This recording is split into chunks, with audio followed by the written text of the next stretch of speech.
Hello students, मैं विशाल गुप्ता आपका teacher. कैसे हो आप सब स्टूडेंट्स? इस वीडियो में मैं आपको क्लास 12 सब्जेक्ट अकाउंटेंसी का जो चैप्टर नंबर 2 है गुडविल का, उसका नेचर एंड वैल्यूएशन इसके एमसीक्यूज कराने जा रहा हूं आपको।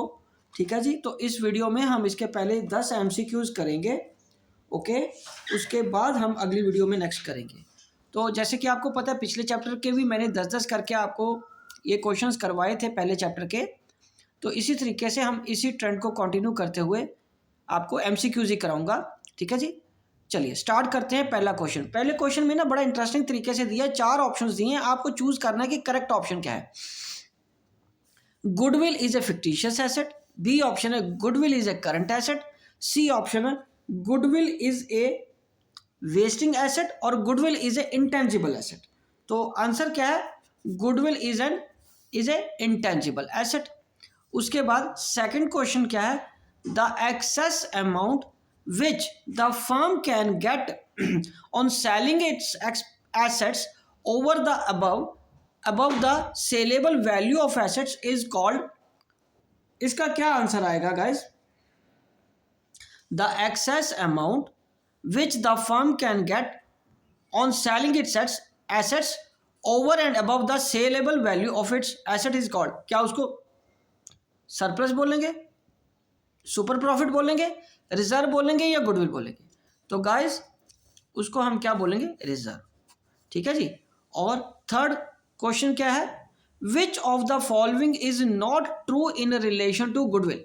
इनमें से कौन सा है जो गुडविल से के लिए ट्रू नहीं है, सही स्टेटमेंट नहीं है? Goodwill is an intangible asset, goodwill it is an fictitious asset, it has a realisable value, none of the above. तो इसका जो ऑप्शन है ये फिक्टिशियस एसेट्स, ये ट्रू नहीं है स्टेटमेंट, ये इसका राइट ऑप्शन है। ठीक है गाइस। चलिए फोर्थ क्वेश्चन करते हैं। When goodwill is not purchased, goodwill account never be raised in the books. B option है B realised in the raised in the books, C be partially raised in the books, D be raised as per agreement of the partners. तो पहला option इसका correct answer है, never be raised in the books. ठीक है guys. तो चलिए अब हम आगे बात करते हैं क्वेश्चन नंबर 5 की। सो क्वेश्चन नंबर 5 क्या कह रहा है? The goodwill of the firm is not affected by location of the firm, reputation of the firm, better customer services and none of the above. तो राइट ऑप्शन है none of the above. The goodwill of the firm is not affected by none of above. तो ये इसका right answer है। चलिए अब हम next कुछ प्रैक्टिकल्स के प्रॉब्लम सॉल्व करेंगे एमसीक्यूज के फॉर्म में ही, गुडविल से रिलेटेड है। नेचुरली कई बार इसको आपको बताया गया होगा कि किस मेथड से, या फिर क्वेश्चन समझ के आपको पता चलेगा कौन सा मेथड यूज करना है। Capital employed by a partnership firm is 5 lakh, it's average profit is 6 lakh, the normal rate of return is 10%, what is the amount of super profit. तो इसका सोल्यूशन सिंपल है, पहले एवरेज प्रॉफिट ढूंढो। एवरेज प्रॉफिट तो हमारे पास given है 60,000। दूसरा normal profit ढूंढने के लिए क्या करना पड़ता है आपको? नॉर्मल प्रॉफिट को हम क्या करेंगे? कैपिटल कितनी है? 5 लाख, 5 लाख इंटू 10/100, तो ये आ गया 50,000। अब सुपर प्रॉफिट के लिए क्या करना पड़ेगा? सुपर प्रॉफिट के लिए average profit minus normal profit, that is 60,000 minus 50,000 is equal to 10,000। ठीक है जी। तो ये हमारा राइट आंसर कौन सा हुआ? फिर जाहिर है बी ऑप्शन आएगा हमारे पास, 10,000 का। ये राइट आंसर हमारा। ठीक है बच्चे। चलिए अब आगे बात करते हैं 10th क्वेश्चन की। सो 7th क्वेश्चन की, सॉरी मैं 10,000 ये वाला देख रहा हूँ ना। Weighted average method of calculating goodwill is used. Weighted average method of calculating goodwill is used when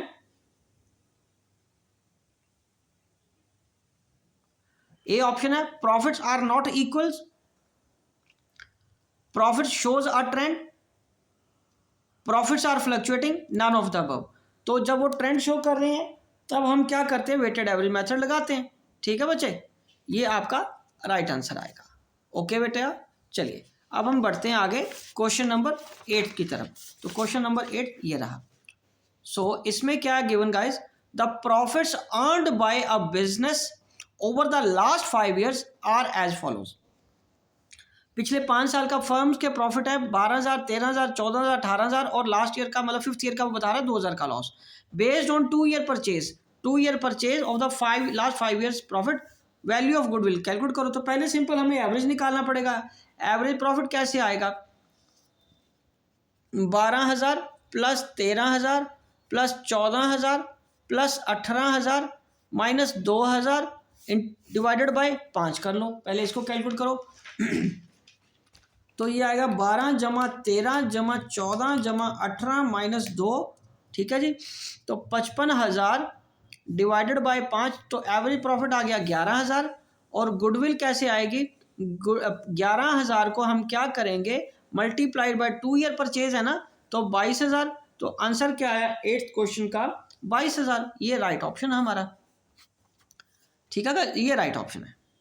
okay जी, तो चलिए अब हम नेक्स्ट 9th क्वेश्चन करते हैं। 9th क्वेश्चन क्या कह रहा है, under the capitalisation method the formula for calculating the goodwill is super profit multiplied by the rate of return. दूसरा ऑप्शन है average profits multiplied by the rate of return. तीसरा method है super profit is divided by the rate of return. And D method है, D option sorry, average profit divided by the rate of return. तो सही option ये है, super profit is divided by the rate of return. ठीक है guys, तो ये 9th का हमारा आंसर है। चलिए अब हम इस वीडियो का ये लास्ट क्वेश्चन अटेम्प्ट करते हैं, 10th क्वेश्चन। तो क्वेश्चन क्या कह रहा है, the average profits of the business over the last 5 years कितना आ रहा है, 60,000 का। The normal commercial yield on capital invested in such business is deemed to be 10% per annum. और नेट उनकी इन्वेस्टमेंट कितनी आ रही है, 5 लाख की। So amount of goodwill if it based on the 3 year purchase of last 5 years, super profit कितना होगा। तो आपको क्या कैलकुलेट करना है, सुपर प्रॉफिट। तो यहाँ पे पहले देखो एवरेज प्रॉफिट कितना गिवन है हमारे पास, 60,000। दूसरा क्या गिवन है हमारे पास,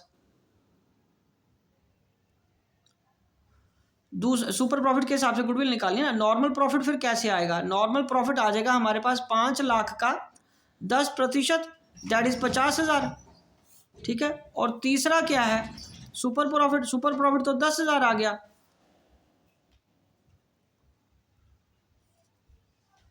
सुपर प्रॉफिट कितना आ गया, 10,000। और हमें क्या मल्टीप्लाई करना, अब क्या फाइंड क्या करना है हमें, एवरेज प्रॉफिट गाइस कितना है, 60,000 का। 5 लाख की आपकी कैपिटल है, 10% के हिसाब से आ गया 50,000। तो सुपर प्रॉफिट कितना आएगा, एवरेज प्रॉफिट में से नॉर्मल प्रॉफिट माइनस कर दिया, मल्टीप्लाई कर दिया मतलब। तो अब हमारे पास जो आंसर आएगा वो कैसे आएगा, इसके हमें गुडविल कैलकुलेट करनी है। गुडविल हमारे पास कितनी गिवन है, 5 year इंटू SP, ठीक है।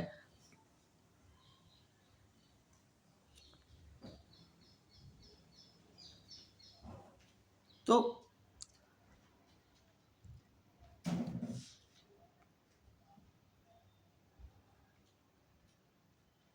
हमारा इसमें क्या आएगा,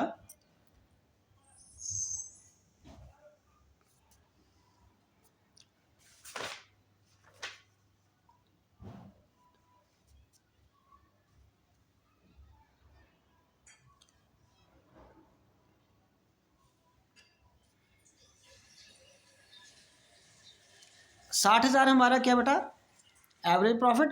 नॉर्मल यील्ड कितना हमारा 10%, कैपिटल इन्वेस्टेड कितनी है 3 ईयर, अच्छा 3 ईयर से मल्टीप्लाई करना है, 3 ईयर परचेज मल्टीप्लाई करना है, 3 से मल्टीप्लाई करना है ना 3 ईयर परचेज से। तो ये 3 इंटू 10,000 आ गया, तो हमारा आंसर कितना आया 30,000।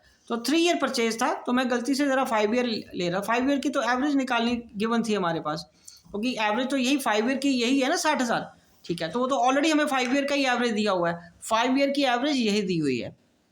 ओके गाइस, तो नॉर्मल प्रॉफिट 50,000 आ गया, सुपर प्रॉफिट हमने AP माइनस NP वाला फॉर्मूला लगा के कैलकुलेट कर लिया और 3 ईयर परचेज से मल्टीप्लाई कर दिया, तो ये 30,000 आ गया गाइस। तो ऑप्शन क्या है हमारे पास, C option is the right answer. तो ये क्वेश्चन थोड़ा इंटरेस्टिंग है, इसको एक बार ज़रा दोबारा स्लो करके पॉज करके ज़रा अंडरस्टैंड करिए, और कोई भी डाउट होता है या दिक्कत आती है तो आप कमेंट बॉक्स में मेरे को अपनी क्वेरी सेंड करिए, मैं इसका सूटेबल रिप्लाई आपको ज़रूर दूंगा। तो इसी के साथ गाइज ये क्वेश्चन भी कंप्लीट होते हैं और ये वीडियो भी मैं यहीं कंक्लूड करता हूँ। आई होप कि आपको अच्छे से समझ आ गया होगा।